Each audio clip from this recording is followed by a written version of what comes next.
د افغانستان اسلامي امارت د بهرنیو چارو وزیر محترم مولوي امیر خان متقي نن په بیجینګ کې د چین ولسي جمهوریت د بهرنیو چارو له وزیر ښاغلي وانګي سره وکتل چې په دې ناسته کې دواړو لورو په دوه اړخیزو اړیکو او اقتصادي همکاریو خبرې وکړې.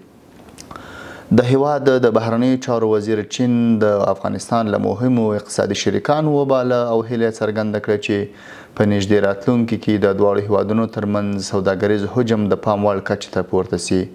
همداراز مولوي امیر خان متقي صاحب وویل چې هغه ټولو ستونزو ته باید یو جامع حل پیدا سي چې د زراعتي محصولاتو او نورو توکو د صادراتو پر وخت ورسره افغان سوداګر مخ دي. مولوي امیر خان متقي د افغانستان او چین ترمنځ د اقتصادي همکاریو د پراختیا په لړ کې د ترانسپورتي همکاریو، بانکي اړیکو او سوداګرۍ بیلانس د برابرولو په برخه کې خپل عملي وړاندیزونه هم وړاندې کړل او غوښتنه یې وکړه چې د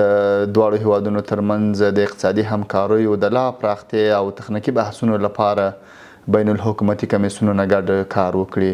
د هیواد د بهرنیو چارو وزیر یو ځل بیا دغه ناسته کې یادونه وکړه چې د افغانستان خاوره به هیڅکله د ګاونډیو پر وړاندې ونه کارول سي.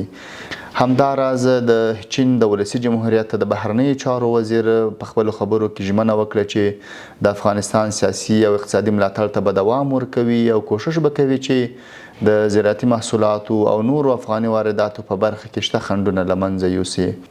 ښاغلي وانګي وویل چې د افغانستان د ښه ګاونډي په حیث به چین د افغانستان په اقتصادي وده کې له هیڅ راز همکارۍ دریغ ونه کړي.